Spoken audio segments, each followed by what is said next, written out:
Listen to me, just listen. I'm not some writer, I'm not some fancy guy in a suit. I'm a welder, a worker, and what I'm about to tell you, it's not a movie, it's real life.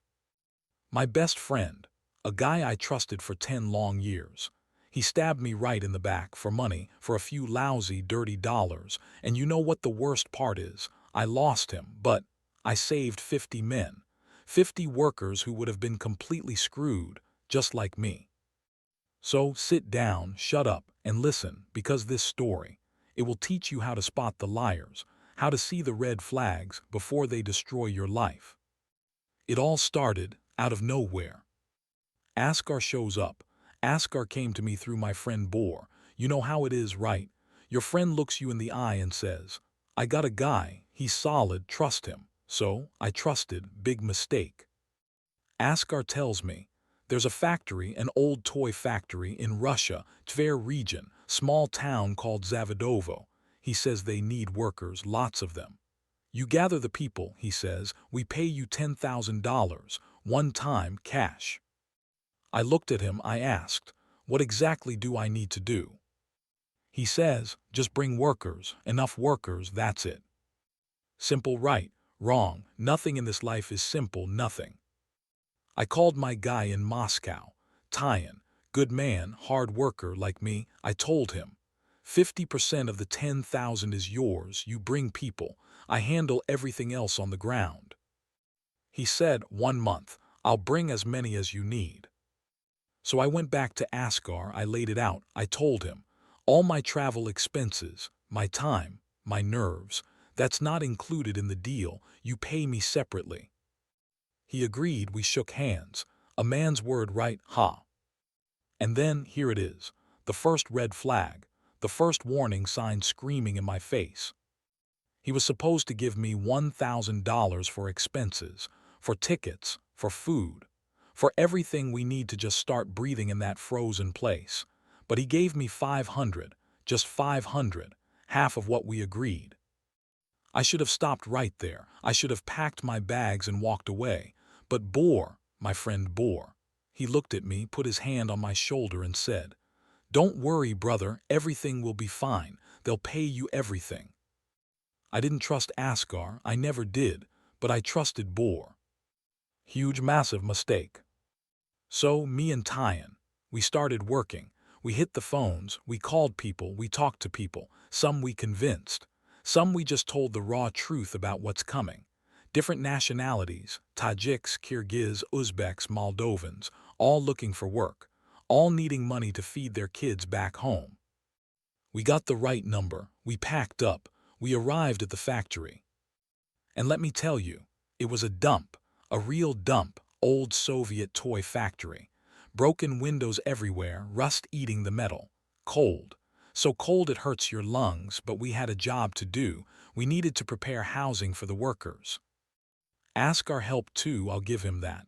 There were about 15 guys with us initially. We cleaned everything, swept the dust, set up metal beds, made it somewhat livable. It was hard, back-breaking work, but we did it. We thought, maybe this will actually work. Then the workers started arriving, bus after bus, train after train. Different faces, different languages echoing in that empty hall, but all the same. Tired eyes, rough, calloused hands, men who just want to work and get paid. We sat them down, we explained everything, who does what, how the payment works.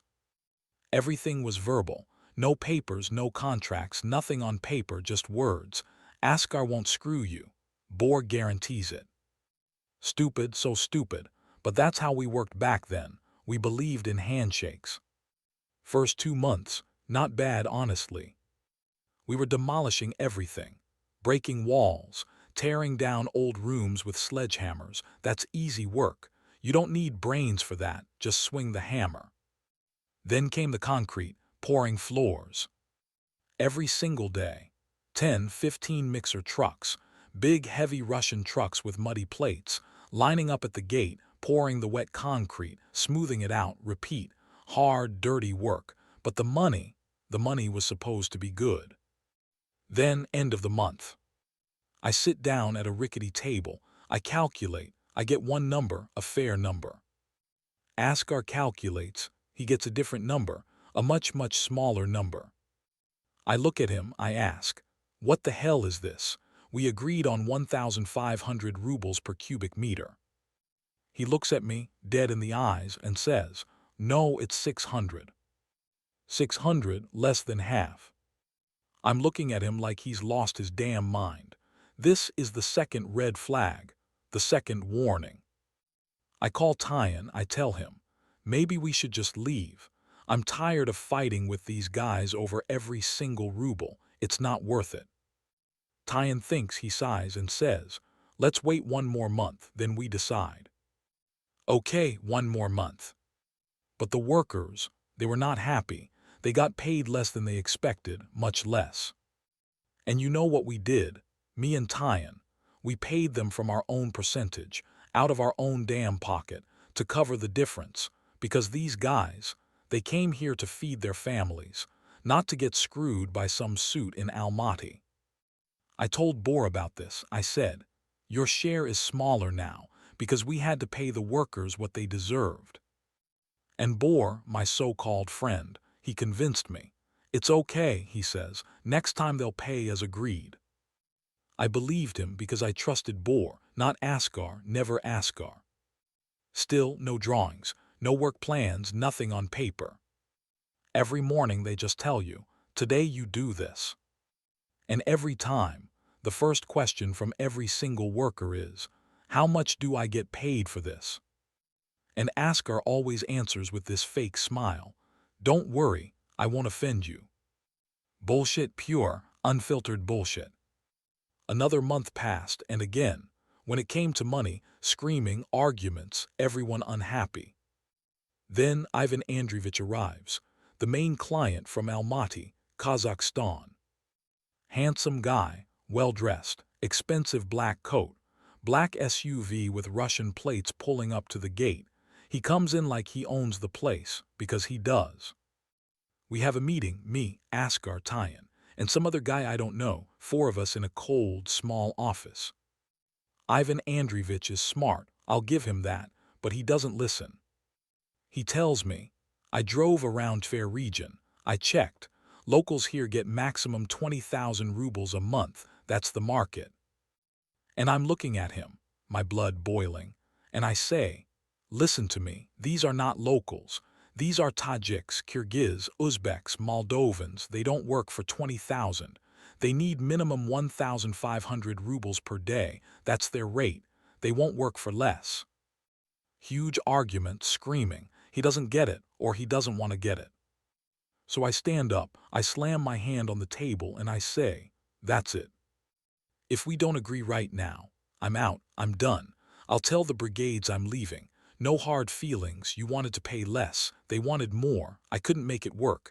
I pay everyone what I owe, and I'm gone. Ivan Andreevich, he thinks, then he says, okay, but I need 20 more days, work 20 more days, then you decide. Fine, 20 days. Work continues. Brigades are working, everything seems normal. And then, this moment. This small, stupid moment that shows you everything about a person's soul. Askar calls me. Come help me. Hold the measuring rod. I'll check the level with the surveying instrument. Okay, I go, we're working.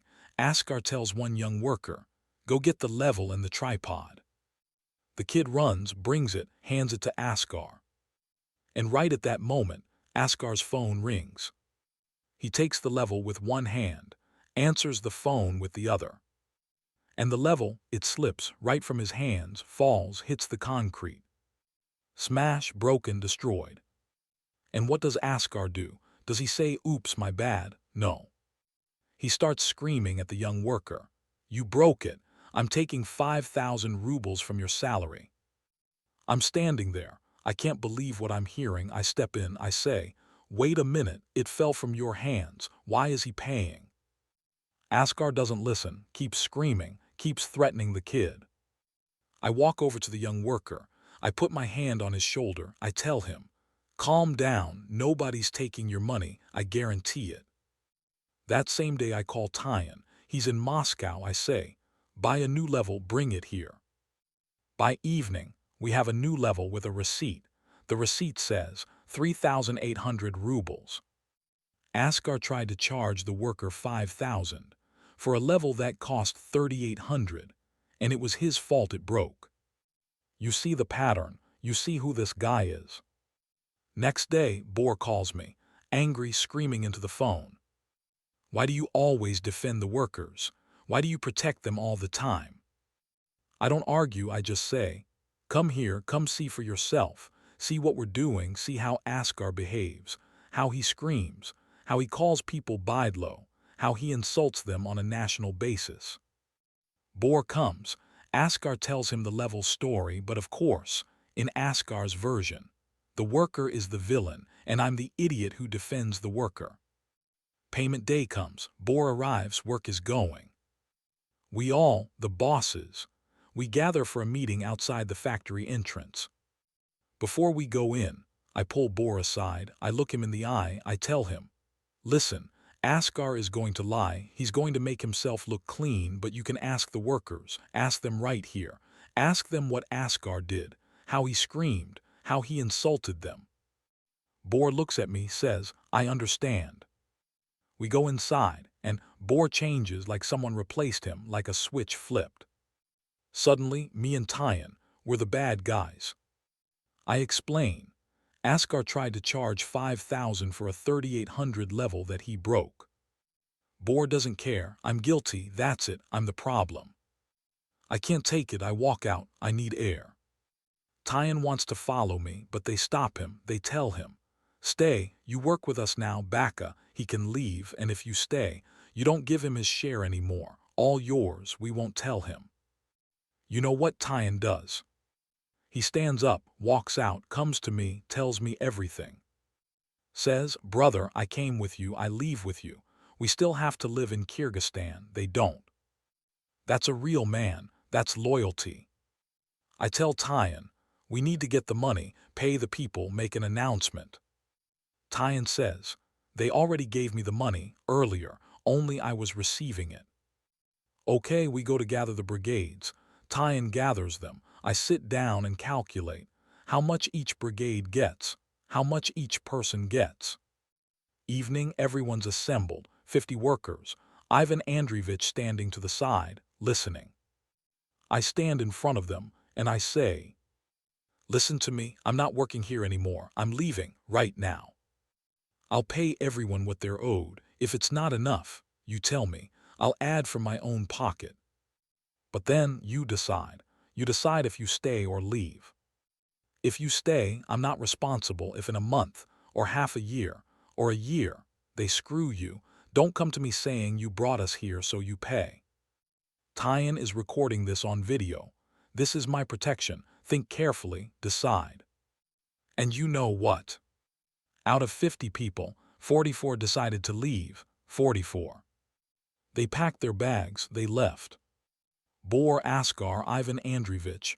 They didn't panic, they accepted it like they planned this, like they expected it. Next morning, they call me, accuse me again. You're dishonest, you caused all this. I don't fight, I don't argue, I stay silent. I just say, I'm leaving. And to Boer, my friend of 10 years, I say, I guess our friendship is broken, don't know if we can fix it. And you know what? We're still friends now, technically, but it died that day for a long time, maybe forever. It hurt bad.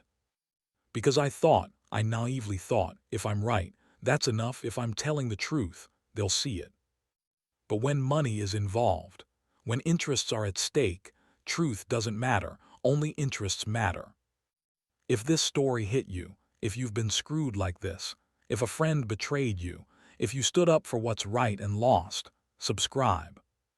This channel is about real survival, not forest bullshit, real life, where people try to screw you every day. Comment below, have you ever lost a friend over money? I read every comment. Share this with someone who needs to hear it. It's better to lose money than lose yourself.